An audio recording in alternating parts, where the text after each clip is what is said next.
Bem-vindos a todos ao nosso webinar Tecnologias Transformadoras.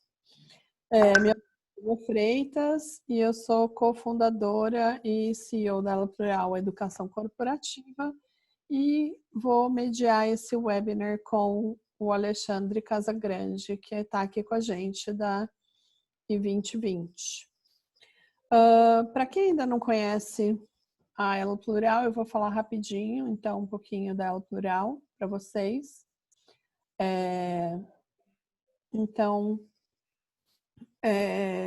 A gente trabalha com treinamentos e workshops e coaching nos pilares de comunicação, cultura e liderança. A gente faz a curadoria do que existe de mais novo no mercado global em soft skills, que são as habilidades mais requisitadas na gestão de hoje. A gente conseguiu desenvolver e entregar programas inteiramente customizados, tanto em inglês quanto em português, para você e para a sua empresa. E aqui a gente acredita que aprender é transformar sua carreira, sua vida e seu caminho. Somos o incentivo, o empurrão que você precisa para você melhorar nesse dia a dia. Então, vem nos conhecer, vem fazer parte dessa história. Queria apresentar nossos palestrantes. A Astrid pediu desculpas, que ela não vai conseguir estar, mas o Alexandre, eu vou apresentar ele. Ele é Chief Relationship and Training Officer, então ele é responsável pela criação de novas estratégias de relacionamento e pelo método de treinamento de promotores. O Alexandre passou mais de 20 anos criando, dirigindo, escrevendo projetos audiovisuais, criou um método original de desenvolver tecnologias exponenciais e gamification e craft work num curso de artes visuais. E hoje ele vai trazer, então, tecnologia transformadora, como as fintechs podem transformar a maneira como empresas, colaboradores e as comunidades atuam. Vamos lá. Eu vou passar esse vídeo, Ale, para a gente conhecer um pouquinho da Ouro, e daí, em seguida, mais um, e daí a gente passa para você, tá bom? Tá bem. Então, vamos lá.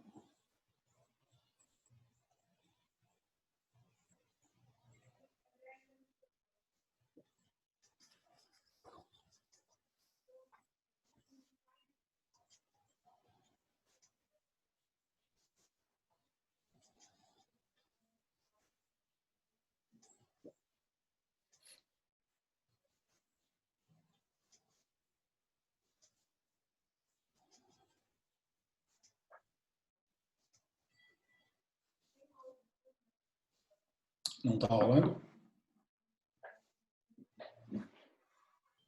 Sim.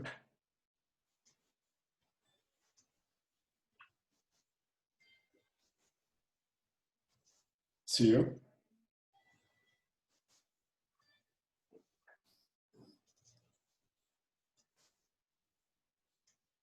Vocês me ouvem? Alguém me ouve?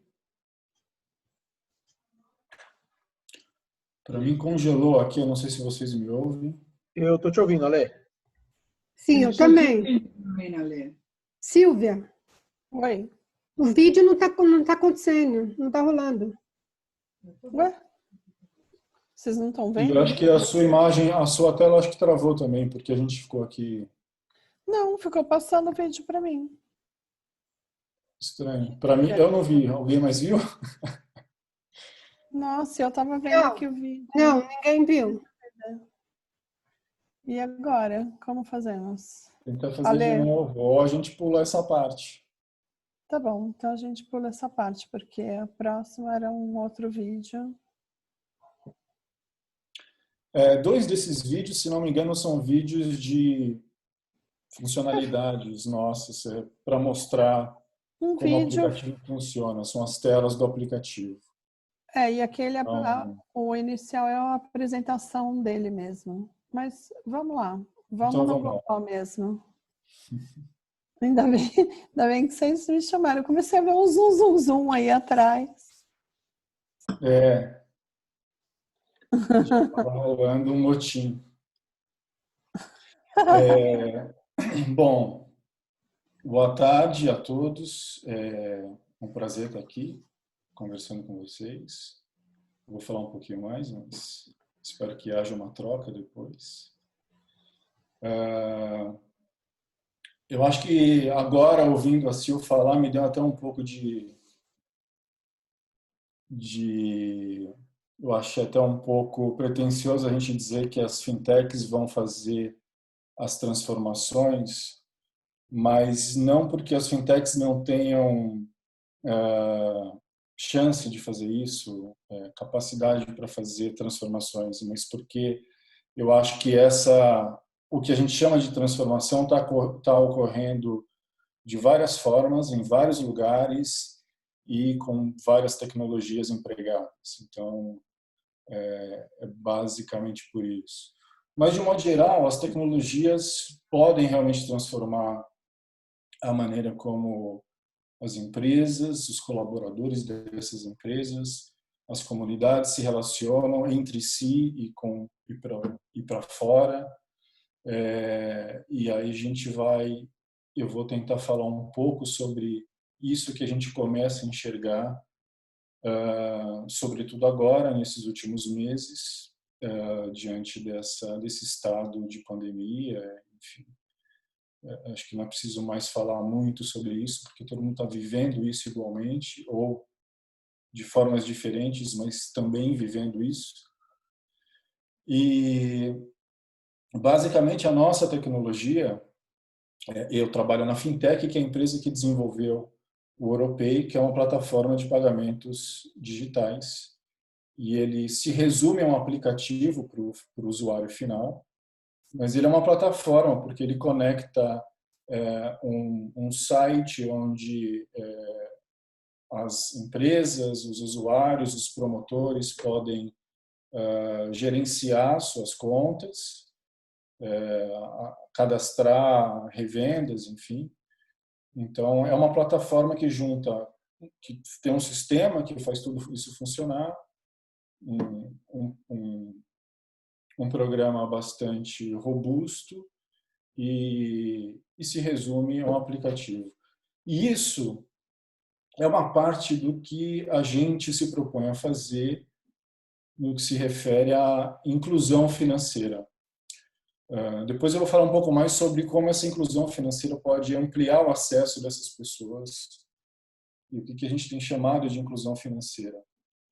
O nosso público-alvo principal está entre cerca de 40 milhões, mais de 40 milhões de brasileiros que não têm conta em banco, ou que têm conta em banco e não conseguem manter. Enfim, é um contingente enorme de gente que ainda não teve acesso ao sistema financeiro básico. E é isso que a gente está se propondo a fazer. Se você pode passar para o próximo, isso, obrigado. Esse próximo slide é uma certa provocação, e até para o Arnaldo ele deve ser novo, que está na I2020, porque ele é um projeto ele é um laboratório que eu acabei de criar, que a gente acabou de criar, que tem esse nome original, é um lab hidroro, que sugere o elemento água nisso, ou seja, que é uma coisa que flui, a ideia de que isso flui e passa por todos os corpos. Então, o que a gente está fazendo com esse lab é começar a oferecer aos nossos promotores e colaboradores 30 minutos de uma conversa rápida sobre assuntos que estão disponíveis, muitas vezes muito disponíveis, de graça, e essas pessoas não têm acesso. E o que a gente está fazendo é achar essas coisas que a gente acha legal e trazer para essas pessoas que, por um motivo ou por outro, não acessam isso.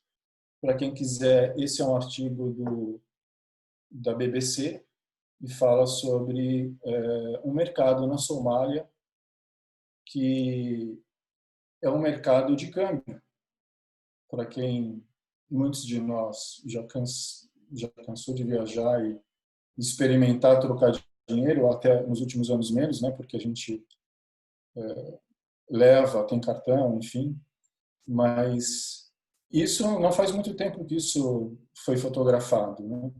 E a provocação é a seguinte: para os nossos promotores eu faço essa provocação e a partir dessa imagem a gente começa a discutir o futuro do dinheiro ou o fim do dinheiro, pelo menos o dinheiro como a gente enxerga. E aí, se você puder passar para o próximo slide. Essa ideia de que um sujeito carrega um carrinho de mão cheio de dinheiro, de notas de dinheiro, para nós parece surreal, embora mesmo aqui no Brasil a gente ainda veja algumas pessoas carregando bastante dinheiro em cédula, né? Não faz muito tempo a gente chegava no posto, se você pagasse em dinheiro, o frentista ia sacar do bolso dele, ele nem é o dono do banco, aliás, do posto, ele nem é o dono do posto, mas ele sacava um dinheiro, botava a sua nota de 100 ali e tirava um troco daquele bolo de dinheiro. Então, há algum tempo atrás, a gente não estava tão distante dessa Somália. Hoje a gente já está. No Brasil, pelo menos, a gente está. Embora o Brasil também tenha alguns cantos de Somália, né? Infelizmente, para quem conhece bem o Brasil sabe que o Brasil está repleto desses cantos esquecidos, mas, ao mesmo tempo, a gente tem um palhaço trabalhando no Farol, ou pelo menos tinha antes da pandemia, e ele tinha a opção de receber a sua doação ali no Farol, enquanto o Farol estava fechado, com uma maquininha, né? A gente chegou um ponto à frente, assim, a gente está oferecendo uma forma de pagamento sem o cartão e sem a maquininha. E é por isso que agora esses meios de pagamento, como o nosso, são recomendáveis. A OMS já se pronunciou no início da quarentena, inclusive, que é uma boa fazer pagamento sem contato. Não sei se vocês já sabem, o WhatsApp já ofereceu ferramentas para esse tipo de pagamento. Enfim, agora parece bem óbvio isso, um pagamento digital. Mas até pouco tempo, e eu faço até uma outra provocação aqui, quem de nós, não vale o Arnaldo nem eu, mas quem de nós ouviu falar em fintech antes de janeiro? Ou antes de novembro?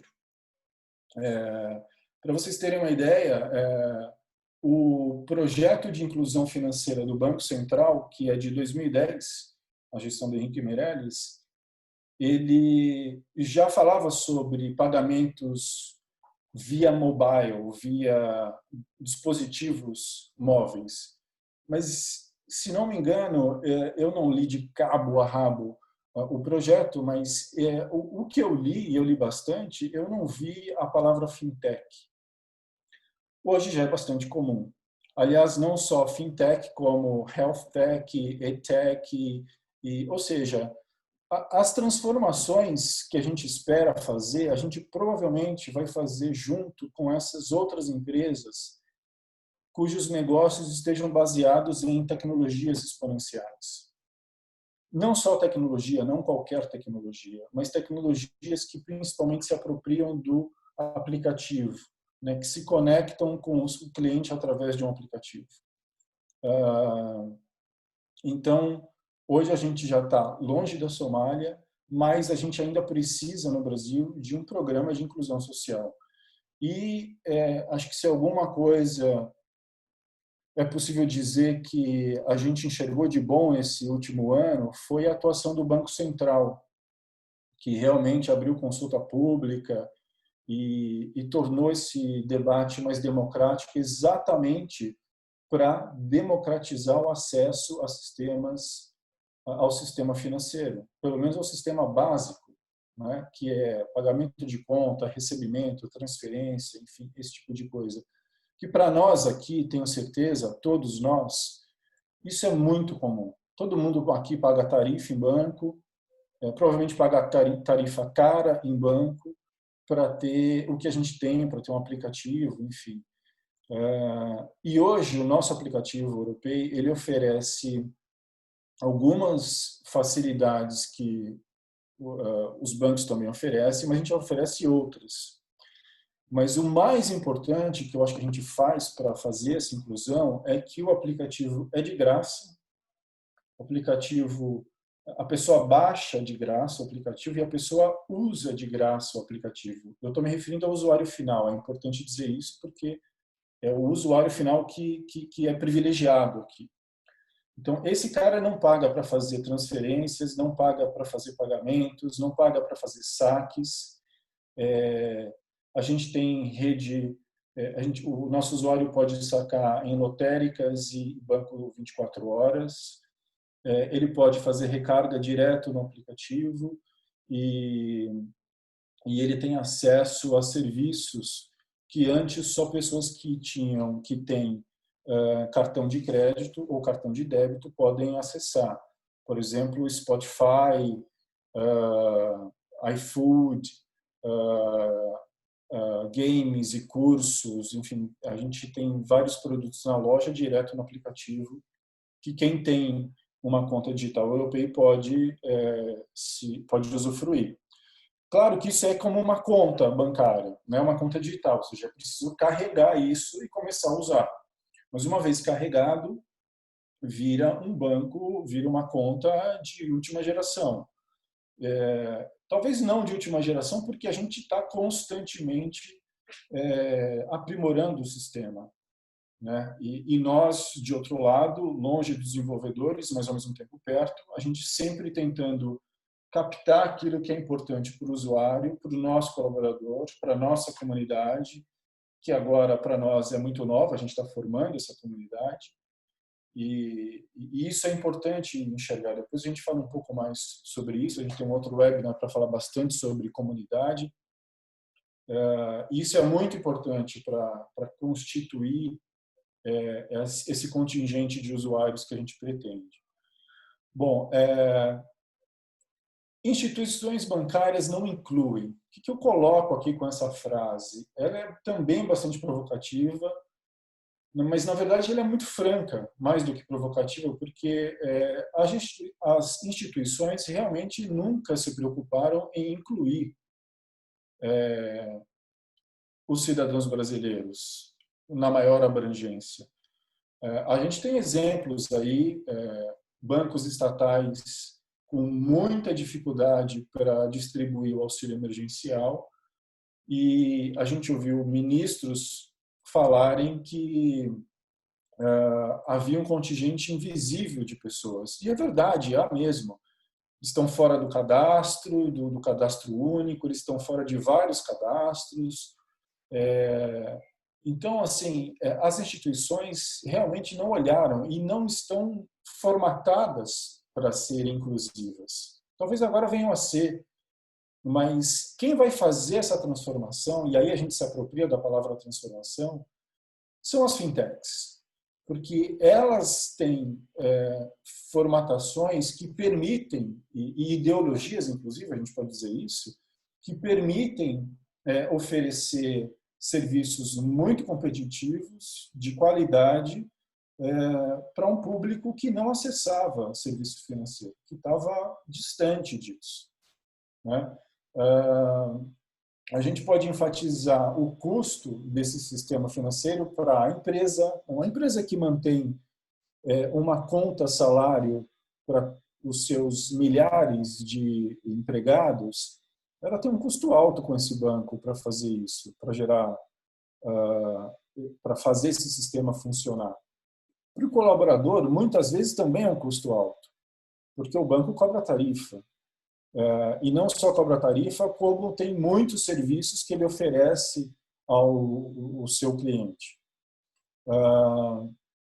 A conta, normalmente, as contas mais baratas são muito restritas. As pessoas que estão usando conta poupança hoje, acho que tem, de um modo geral, elas têm direito a 1 ou 2 transferências.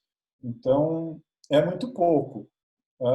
Bom, você pode pensar que essa pessoa ganha tão pouco dinheiro que mal vai fazer transferência. Meio que não interessa isso, não interessa oferecer serviço de qualidade. Então, a gente, por exemplo, oferece transferências ilimitadas, de graça. Tá? Então, se, por exemplo, no nosso universo, um mestre de obras precisa pagar 5 serventes, 5 empreiteiros, ele faz isso com facilidade, sem pagar nada por isso, se todo mundo tiver celular, obviamente, né? E aí vem eu queria pular para o próximo subtema aqui, que é o contexto em que a gente vive hoje, né? Por causa dessas outras transformações que já ocorreram, como é que a sociedade foi sendo, do nosso ponto de vista, e de certa forma, foi sendo preparada para receber a nossa tecnologia? A velocidade da informação mudou muito nos últimos anos, né? A gente já vê propaganda de banda larga há algum tempo, e ainda assim é recente. O Twitter é um aplicativo tão eficaz no que ele faz, e a gente tem um exemplo, por exemplo, de um presidente do Senado fazer uma postagem de uma decisão dele antes de qualquer outra publicação, antes da imprensa publicar. Então, a velocidade da informação ficou surpreendente, né? A gente acompanhou as manifestações em Nova York com repórter ao vivo no celular. Mas, ao mesmo tempo, o acesso à informação ele segue duas correntes. Ele segue uma corrente que democratiza a informação, porque basicamente qualquer pessoa pode gerar informação, a questão é a qualidade da informação. Então a gente viu muitos canais independentes surgirem nesse momento, sobretudo, ficou evidente isso, pelo menos nesse momento, desde DJs fazendo lives e tocando música de qualidade, políticos fazendo lives, aula de yoga ao vivo, enfim. Mas, ao mesmo tempo, a gente precisa entender que, pelo menos nós, para observar o nosso público, a gente sabe que o acesso à informação depende de conexão. E em muitos lugares a gente não alcança essas pessoas exatamente por causa da conexão. Ou porque a conexão é ruim, ou porque ela inexiste, em muitos casos. Mas isso eu vejo até com uma certa esperança, porque há muitos projetos sendo trabalhados hoje, agora, que vão facilitar e vão promover as conexões rápidas a vários lugares. Eu já estou enxergando em quase todo lugar do Brasil uma bateria de carro, um dínamo, uma máquina, uma roda d'água fazendo girar um roteador e as pessoas podendo acessar a internet. Então, quando a gente entende, se esforça para entender a nossa comunidade, e eu me refiro à comunidade de colaboradores da empresa, inclusive os promotores que trabalham diretamente com os nossos usuários, os potenciais usuários, a rede de estabelecimentos comerciais, acesso à informação é fundamental. E a qualidade da informação, desde saber o que ler, o que ouvir, né? Portanto, diversificar, acho que é o melhor caminho para quem ainda não sabe se um canal é melhor que o outro. Mas, para fechar esse raciocínio, assim, o que interessa saber é que, nesse ambiente aqui de transformação tecnológica que já está ocorrendo, a gente pega a carona para seguir e conquistar esse público que, de certa forma, já se habituou a algumas tecnologias. né? Hoje a gente faz muita coisa via aplicativo. Pede comida, pede um carro. Alguém podia imaginar que ia ser normal, 5 anos atrás, entrar no carro de um estranho, pagar com um cartão que está registrado nesse aplicativo e esse cara vai te levar no lugar certo, sem um guia impresso. Enfim, tudo isso já está acontecendo. O que também está acontecendo é que a gente também vê um contexto em que o mundo, de novo, sobretudo agora, passa a ser um mundo mais colaborativo. E o mundo mesmo, assim, porque a gente vê empresa colaborando com empresa, às vezes empresas que competiam ou que continuam competindo, colaborando uma com a outra. A gente acabou de ver o caso em que o Ministério da Saúde maquiou os dados reais sobre a Covid e vários canais midiáticos, os mais importantes, que competem, se juntaram para formar um consórcio, uma ação conjunta para apurar os dados que o governo não estava disponibilizando. Então, isso já está acontecendo na nossa frente, né? Então, basicamente, a gente precisa realmente observar e, um pouco mais do que isso, começar a implementar isso, cada um de nós, assim, porque o que eu sinto, inclusive na empresa que eu estou, que é uma empresa de tecnologia, que tem esse A propósito. Andrea até falou que a Latam está voando com azul, ela ouviu hoje. Eu não tinha ouvido, mas bem Eu legal, quer também, dizer.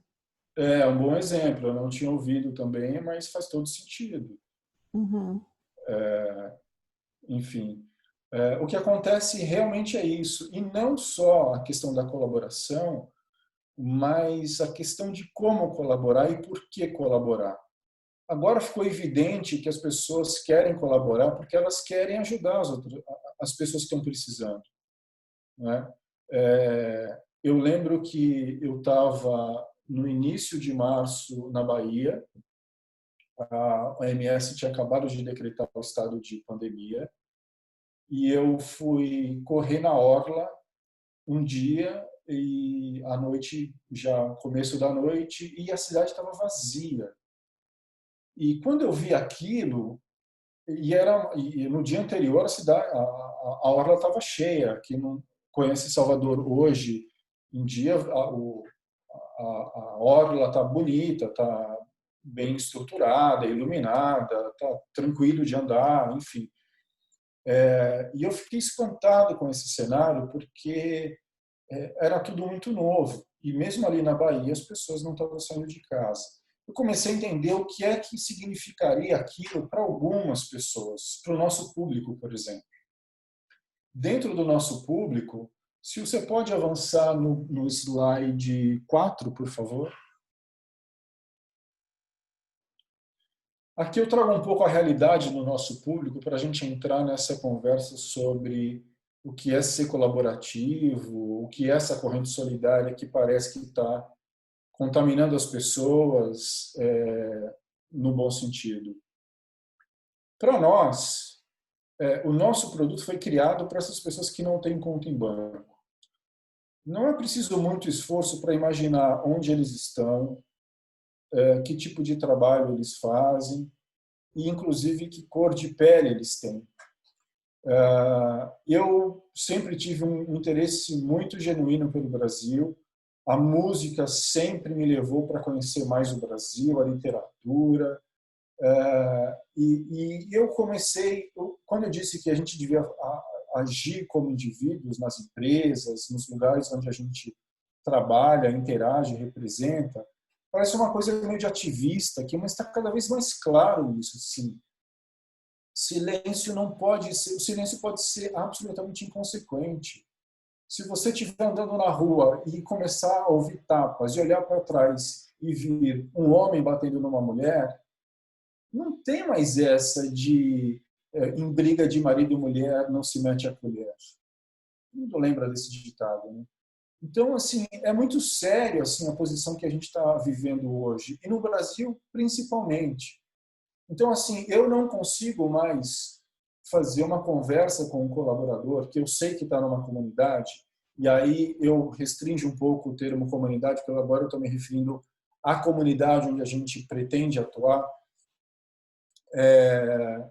Eu preciso conhecer esse cara, porque se esse cara, numa live, disser para mim que o que acontece nas favelas é genocídio e que eles precisam de tecnologia para incluir as pessoas, eu só posso compreender que esse cara entendeu tudo, que essa pessoa entendeu tudo, que inclusão financeira tem a ver com inclusão social e que tem a ver com isso que eles estão vivendo, que eles vivem desde criança numa comunidade, que a gente aprendeu a chamar de comunidade. Então, aqui alguns dados sobre o nosso público, a comunidade com a qual a gente interage diretamente. Eu estou dizendo isso porque sou eu que converso com lideranças. Pode continuar lá, Sil, por favor. Então, assim, essas pessoas, elas são as pessoas que estão nessas estatísticas aqui. Cerca de 9% da população brasileira de analfabetos, 29% da população brasileira que lê e não entende, mais ou menos metade da população economicamente ativa do Brasil está na informalidade, está em negócios informais. Isso quer dizer que agora esse número deve ser maior, significativamente maior. A gente não tem dados, infelizmente, para fazer essa leitura, mas provavelmente ele é muito maior, porque toda vez que o desemprego cresce, a economia informal acolhe essas pessoas. Obviamente, o cara que perde o emprego vai, no sinal, vender alguma coisa, vai colocar alguma coisa na calçada. É muito triste isso e é isso que acontece. Essa é uma população desatendida em termos de serviços básicos, de saneamento básico. Aqui tem um dado que vale a pena olhar com mais detalhe. Conclusão adequada do currículo escolar. Apenas 50% dos jovens negros concluíram o ensino médio até os 19 anos.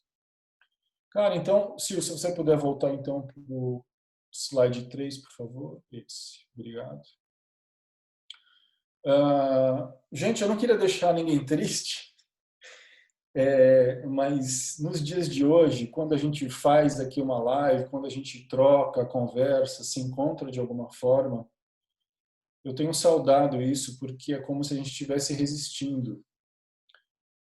Enquanto lá fora a gente sabe o que está acontecendo, mas empresas precisam continuar funcionando e a gente, nesse momento, por incrível que pareça, vê um futuro promissor e vê que a gente pode atuar de uma forma que a gente pode atuar com responsabilidade social e que a gente pode, de alguma forma, interferir para que as outras empresas comecem a enxergar esse tipo de coisa, enxergar dessa mesma forma. Como é que as marcas estão querendo se ver diante desse lugar, né?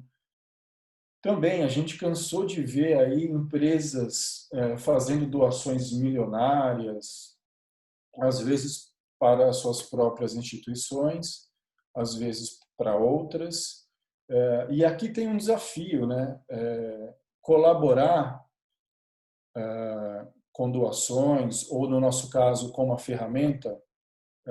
Quando eu voltei de Salvador, voltando à história um pouquinho, quando eu voltei de Salvador, eu comecei a escrever uma campanha de filantropia estratégica usando a nossa ferramenta para aproximar, para conectar quem pode ajudar, quem tem, graças a Deus, o salário salvo e aquele que precisa de ajuda.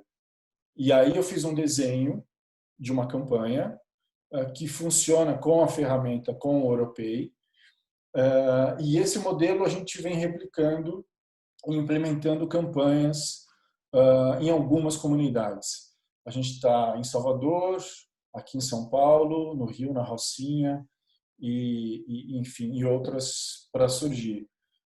Isso não quer dizer que a gente é bonzinho, a gente está também usando isso para entrar no mercado, mas a gente não está forçando a barra para vender nada. No fundo, a gente está oferecendo uma coisa que vai ser boa para as pessoas. né? As pessoas, e para tornar isso um pouco mais palpável agora aqui para a gente, voltando um pouco naquele perfil ali do nosso usuário, porque para nós aqui, pagar uma conta com um aplicativo não significa muita coisa. Acho que todo mundo aqui tem conta num banco legal e não é difícil abrir o aplicativo e pagar uma conta. Mas para alguém que não tem conta em banco, a rotina dessa pessoa é receber um boleto em casa, fazer conta, juntar o dinheiro que está embaixo do colchão, sair de casa, ir até uma lotérica ou até uma farmácia, provavelmente enfrentar uma fila, se expor ao risco e pagar uma conta, por uma única conta às vezes. Então, esse é o contexto em que a gente vê que a gente pode ajudar as pessoas. Se uma pessoa realmente pode colocar o dinheiro do auxílio emergencial, o pouco que ela tem, num aplicativo e não precisar sair de casa para pagar uma conta ou para transferir para um filho que está precisando um pouco mais do que essa pessoa, ou para acessar serviços, ou para recarregar os créditos no celular, porque até para isso, uma pessoa que tem um celular pré-pago precisa sair de casa. Então, quando a gente considera essa comunidade, e aí talvez num termo mais abrangente, no sentido de entender quem é a nossa comunidade, e aí ela não é só o usuário final, é o colaborador, é o comerciante local, enfim. A gente tem chance de se comunicar com esse usuário, de ajudar, por exemplo, um pequeno comércio a fazer uma comunicação mais efetiva. A gente tem condição disso, porque o aplicativo oferece essa ponte entre o comerciante e o usuário dele, ou o usuário que ele nem tem, mas que aceita, que tem Europay, e que se ele passa a aceitar, ele começa a entrar para uma outra rede de pessoas. Então, para fechar um pouco, mais do que pagamentos digitais, a Europay ela se coloca como um meio de pagamento, uma tecnologia, melhor dizendo, flexível, que pode funcionar, por exemplo, para uma campanha assistencialista, enfim, de filantropia estratégica. Só que tem um detalhe, a implementação de uma campanha como a gente idealiza requer muito trabalho. Eu não vou me aprofundar muito nisso, porque a gente tem um outro webinar programado para falar sobre esse assunto, mas eu queria fechar só com uma questão aqui. A gente pode, por uma empresa, por exemplo, a gente pode oferecer um serviço mais competitivo para ela, para facilitar a vida dela em relação aos funcionários, pode ajudar numa comunicação mais efetiva também. E indiretamente a gente faz um tipo de inclusão que ela nem tinha enxergado, que provavelmente a empresa não tinha enxergado. Que é isso? Por exemplo, poder oferecer para o usuário para o colaborador dessa empresa ou cliente dessa empresa, serviços como o Spotify. Pode parecer um pouco surreal falar em Spotify para uma população como essa. Mas, ao mesmo tempo, se você imaginar um jovem numa comunidade que tem algum dinheiro, vamos supor que ele esteja fazendo rap e tem algum dinheirinho. Eu sou de uma geração que comprava disco, que juntava dinheiro para comprar disco, e quando a gente queria muito, juntava bastante dinheiro para comprar um disco duplo. E aí você conseguia Entrega comprar... sem sua idade, Ale, por favor. Oi? Assim você entrega a sua idade. Pois é. Não, eu estou falando do CD, não do vinil. Mas, enfim, a gente comprava... Acho que se um disco tivesse disponível hoje, eu nem sei se tem gente que vende disco, né? Claro que vinil tem lugar específico para vender, mas talvez custasse 40, 50 reais, o que significa, acho que 2 ou 3 meses de todas as músicas do mundo, todas as músicas da cultura brasileira. Então, nesse sentido, oferecer Spotify para um jovem numa comunidade que não tem cartão de crédito, que talvez tenha que pedir um cartão de crédito para o tio, para a mãe, para comprar alguma coisa, também é inclusão financeira. Queria avançar um pouco para a gente falar sobre futuro e como a gente se conecta com esse futuro. Sempre que eu começo a falar sobre futuro ou leio sobre futuro, o que vai acontecer no futuro, agora ficou um pouco mais difícil imaginar o que vai acontecer no futuro, mas eu acho que o futuro Se você ainda souber, parece... conta pra gente, tá? Por favor. Eu vou mandar um e-mail depois, detalhado sobre o futuro. Mas a questão é que dá para a gente fazer, e tem muita gente fazendo, análise e suposições e exercícios, e eu acho que é muito válido fazer esse exercício, porque senão a gente fica mais para trás. Porque se a gente pensar no futuro e conseguir acertar alguma coisa daquilo que a gente leu, absorveu, a gente já vai estar na frente daquele que não se preocupa em olhar o futuro, porque o futuro é impossível de ser lido. Então, eu acho importante falar sobre o futuro, ler sobre as coisas que podem acontecer. E eu acho que esse momento que a gente está vivendo acelera de verdade a adesão ao hábito de usar pagamento digital, por exemplo. Por exemplo, porque, como eu disse, as pessoas aprenderam a usar Uber, aprenderam a investir em dinheiro através de um aplicativo, aprenderam a pedir comida sem ligar para o cara da pizzaria. E isso muda rápido por vários motivos. Porque a tecnologia muda rápido e ela muda cada vez mais rápido. Quem conhece a lei de Moore sabe que a tecnologia sempre avança em passos exponenciais. Hoje já tem gente falando em computador quântico, né? Então, em 5G. Então, é muito provável que em 2 anos a gente já esteja olhando para trás para esse dia de hoje e não reconhecendo isso. O consumo dá sinais muito claros de que o hábito também tem mudado. Se eu observar o que aconteceu com Casas Bahia, Magazine Luiza, essas grandes redes de varejo, eles se adaptaram muito rapidamente e hoje já conseguem dizer que eles estão compensando o prejuízo que tiveram, a falta de movimento nas lojas físicas, enfim. Então, tudo isso realmente está mudando bastante, inclusive a confiança, porque na medida que uma pessoa diz para outra que ao invés de sair de casa para ir numa lotérica pagar, está usando o Europay, e aprendeu a falar a palavra Europay, tudo isso começa a fazer muita diferença, né? Agora tem uma outra questão que vem junto com criar esse ambiente para o futuro, que é, de novo, conhecer a comunidade. E eu estou falando no sentido mais amplo, ou seja, criar valor para essa comunidade, reconhecer as necessidades dessa comunidade, a identidade dessa comunidade.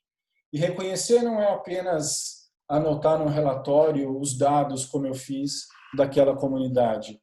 É, por exemplo, quando você interagir com alguém da sua comunidade, se colocar no lugar dessa pessoa para realmente entender as dificuldades dessa pessoa. Eu tenho um exemplo triste aqui para contar, mas eu acho que ele resume um pouco isso. Eu estava fazendo uma videoconferência com associadas da ABAN, que é a Associação das Baianas de Acarajé, Munguzá, enfim, a associação que representa essas trabalhadoras em Salvador. E era uma videoconferência com a coordenadora da associação, para a gente era um trabalho de formar promotores para implementar a campanha, uma campanha de filantropia estratégica. As pessoas começaram a se apresentar, como a gente costuma ver em webinar. Eu pedi para elas se apresentarem, para a gente conhecê-las. E uma delas, se apresentou e começou a contar a história dela. Ela se prolongou e eu não consegui interromper aquela pessoa, porque ela era uma pessoa muito simples e porque a história dela estava sendo contada de uma forma tão direta e visceral que foi impossível impedir que ela se apresentasse e que ela tomasse aquele tempo. E, em algum momento ela começou a dizer que ela era a quarta geração de baianas. Eu não sei se vocês sabem, mas as baianas que vendiam esses quitutes na Bahia foram as primeiras escravas que, mesmo escravas ainda, aquelas que tinham direito, saíam para vender os seus quitutes e, obviamente, compartilhavam o lucro com o seu senhor. E quando elas foram libertadas, elas conseguiram se emancipar, porque enquanto muitos se perderam entre fugir e descobrir o que ia fazer, sem conhecer a língua, sem entender que sociedade era aquela lá fora, as baianas foram as primeiras a se emancipar, ir para a rua, vender, a começar a formar uma instituição familiar, que também para a condição do negro foi muito difícil. Ou seja, era uma mulher emblemática ali na minha frente, quarta geração de baiana de acarajé. Ela começou a contar a história dela, depois ela começou a dizer que ela era feliz porque ela tinha aquela profissão, e aí em seguida ela disse que só estava triste porque não conseguia mais sair para vender o acarajé e que estava muito difícil sobreviver. Em seguida ela começou a chorar e todo mundo começou a chorar. Eu acho que demorei uns 2 minutos para voltar a conseguir dizer alguma coisa. E numa outra videoconferência com essas mesmas pessoas, a gente começou a ouvir um barulho e eram tiros que estavam sendo disparados na região, e a própria mulher, a mesma mulher, se agachou encostada na parede e disse que eram tiros, mas que a gente podia continuar. Então, acho que isso resume um pouco como é preciso levar em conta a maneira de propor uma colaboração com a sua comunidade. Ou seja, é fundamental reconhecer que comunidade é essa, esses valores, para poder oferecer alguma coisa. Aliás, em respeito a quem elas são. E a última coisa que eu queria falar é que o futuro,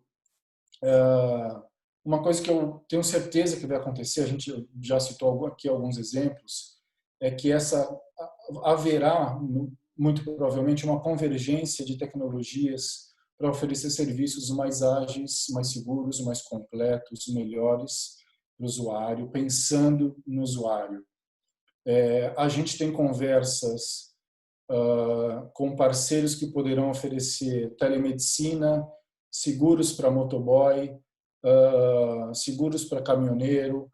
Não somos nós que vamos oferecer isso. É uma outra empresa que oferece isso e que precisa de uma empresa como a nossa para que as pessoas interessadas em comprar aquele serviço tenham uma forma de fazer isso. Porque hoje, ou elas têm cartão de crédito ou um cartão de débito para acessar esse serviço. E esse serviço é serviço com desconto, serviço com qualidade, ou seja, é serviço desenhado também como nós para esse público. Então, na medida que a gente encontra esses parceiros, é natural que, se o objetivo vai fazer inclusão, é oferecer um serviço melhor para esse público, é muito natural que a gente converse e que a gente se una, integre sistemas para oferecer um melhor serviço. Será que eu acertei no tempo ou eu passei? Não, perfeito, Ale. Tá super em cima. Vamos abrir para perguntas e ver se alguém quer perguntar alguma coisa, comentar alguma coisa, falar alguma coisa. Aproveitar que você está aqui e perguntar. Sim. O pessoal pode abrir o microfone se quiser falar direto, ao invés de ficar escrevendo no chat, mas também tem o chat que pode usar como comunicador aí, mas acho mais fácil, a gente pode até abrir Vou tirar o som de todo mundo. Aí, vocês querendo falar?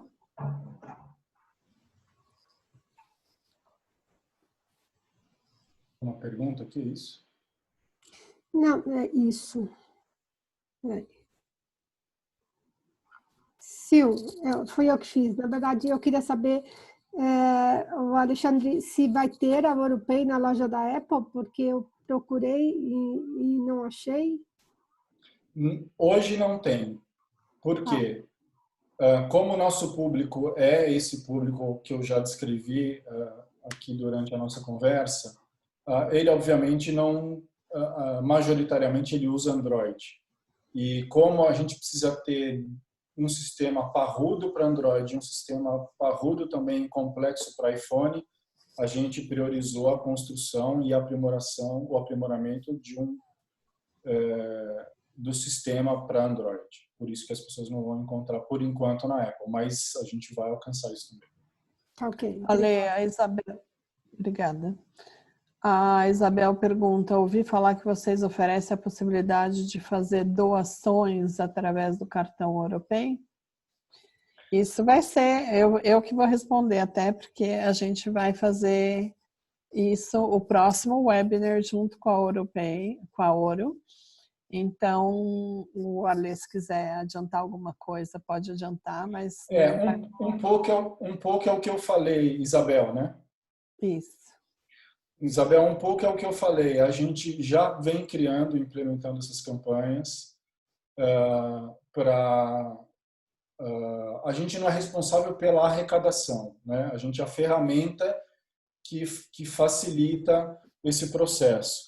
E qual é a diferença nisso? Eu vou falar com mais detalhes no próximo webinar, mas o que a gente viu, enquanto a gente desenhava uma campanha como essa, as associações de bairro, as entidades que já atendem as comunidades, sobretudo as mais vulneráveis, elas já estavam se mobilizando para distribuir cestas básicas físicas, né?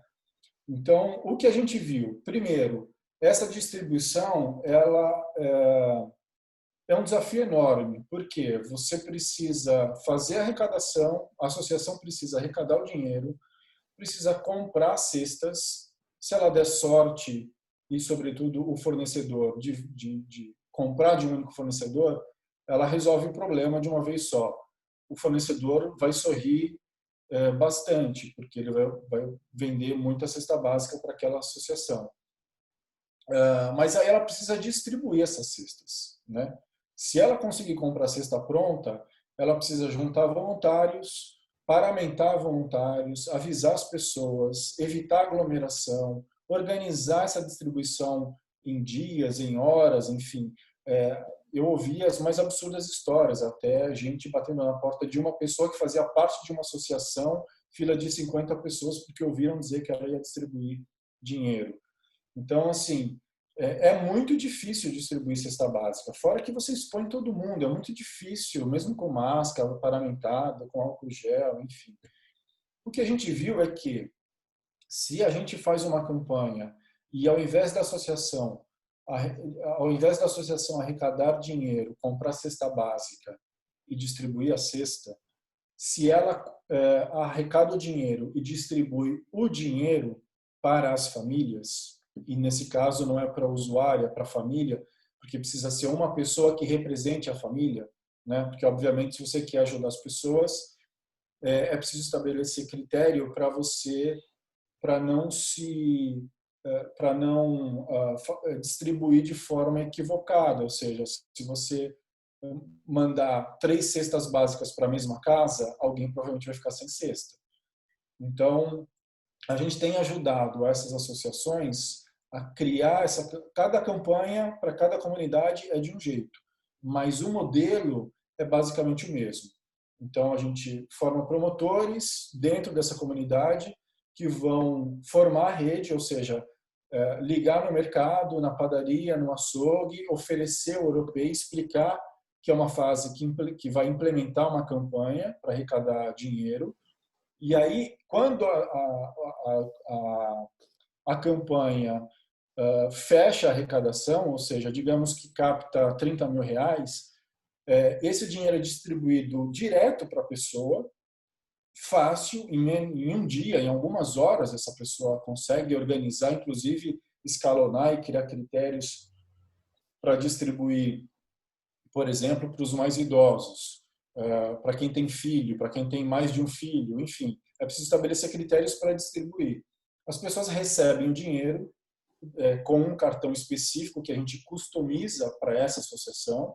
Então, da mesma forma que a campanha é diferente em cada comunidade, a gente cria um cartão personalizado para aquela comunidade, para aquela campanha.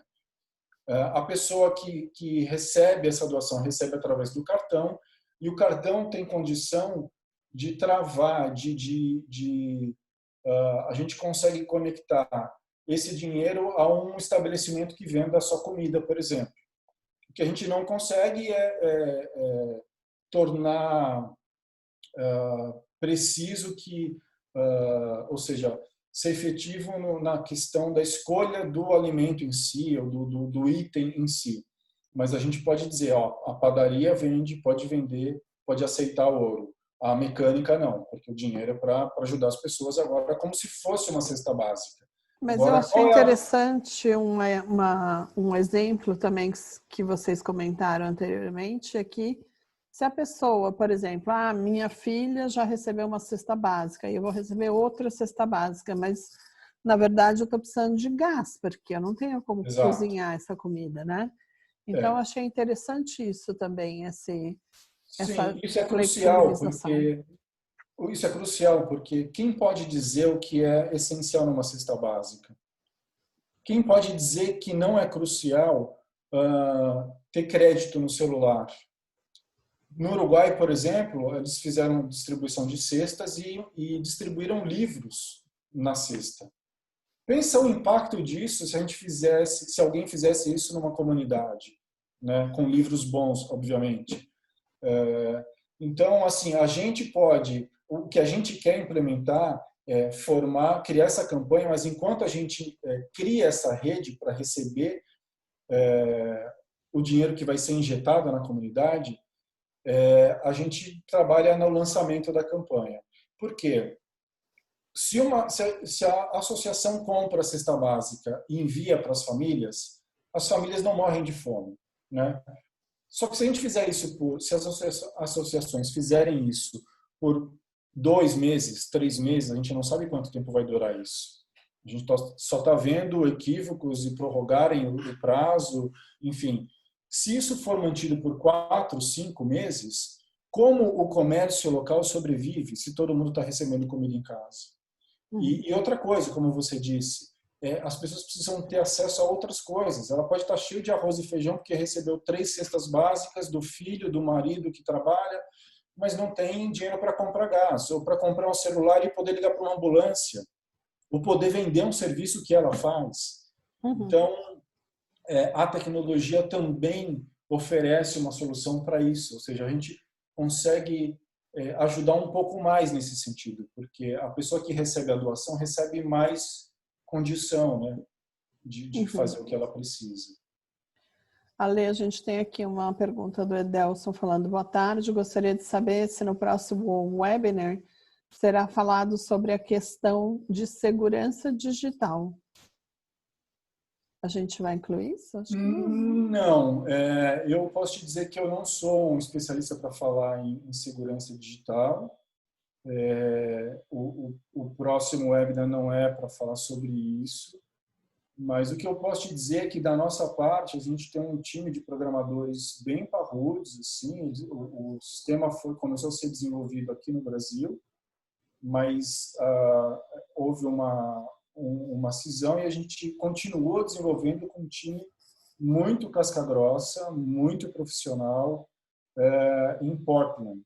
Então, hoje o nosso time... Nos Estados Unidos. Nos Estados Unidos, no Oregon. E é um time de primeira, assim. Então o nosso código o nosso programa é realmente parrudo. Eu acho que esse é um assunto que merece um webinar só para isso, né? Porque gente tem visto muita fraude acontecer nesse momento de pandemia, de todos os tipos, né?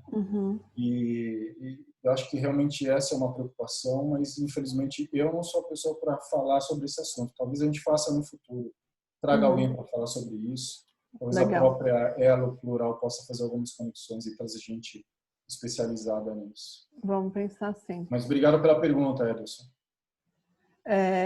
A Andréa fala, ele falou, perguntei, pois acabei de viver uma fraude na minha conta do Bradesco.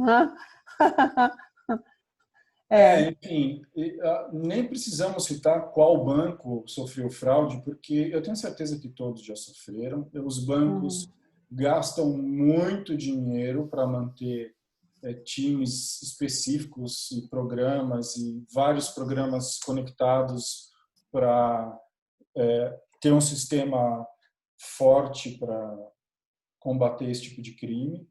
E esse é um crime do futuro também, né? Não vai faltar criminosos especializados para fazerem fraudes desse tipo, enfim. A gente está atento a isso e sabe que isso é importante. Mas tem uma preocupação aí bem grande por parte de vocês, com certeza, né? Tem, sempre, sempre. E a Andréa falou, para campanhas de distribuição de cestas básicas é importante incluir a comunidade na organização e distribuição. Sim, né? Acho que você falou disso. Sim, é imprescindível, inclusive porque não há ninguém que conheça melhor essa comunidade para receber aquele tipo de cesta. Inclusive porque em algumas comunidades você precisa enfrentar ou precisa dialogar, estabelecer alguma relação com o sistema paralelo. Em algumas comunidades, os promotores precisam conversar com o poder paralelo e negociar o trabalho. É seríssimo isso. Então, na nossa opinião, não há outra maneira de fazer isso de uma maneira mais efetiva e verdadeira, porque se a gente sabe que isso pode ajudar as pessoas, pode transformar a vida das pessoas, não há nenhum outro discurso que seja melhor do que esse discurso franco, sabe? Apresentar uma tecnologia que vai transformar a vida das pessoas. E eu acho que é uma questão de tempo. Se a gente não fizer isso até em 2 meses, a gente vai fazer em 3 ou em 4, mas duvido que demore mais de 1 ano para as pessoas criarem o hábito de pagar contas pelo telefone. Que bom que vocês estão aí para ajudar todo mundo e ajudar esse processo, né? Essa intermediação, pelo menos, entre quem tem alguma coisa e quem precisa de alguma coisa. Na verdade, é quase isso, né? No caso das campanhas é bem isso. Então tá, Lê, a gente está encerrando, a gente já estourou nosso tempo, na verdade, a gente passou quase 10 minutos já. Queria te agradecer super a participação sua e da Ouro, da I2020, na verdade, que trouxe a Ouro aqui pra gente. E convidar todo mundo a ficar antenado nas redes sociais, que a gente já vai trazer o próximo webinar sobre a solidariedade. Como que vocês chamam isso? Solidariedade? Solidarização? Nas campanhas? As campanhas são campanhas assistencialistas, enfim, mas é uma corrente solidária que move isso tudo. Né? Tá, corrente solidária, era isso que eu queria lembrar. Tá bom? Muito obrigada e obrigada a todos. Gente, obrigada pela participação de todo mundo e boa noite. Beijo. Tchau, obrigado. Tchau, obrigada.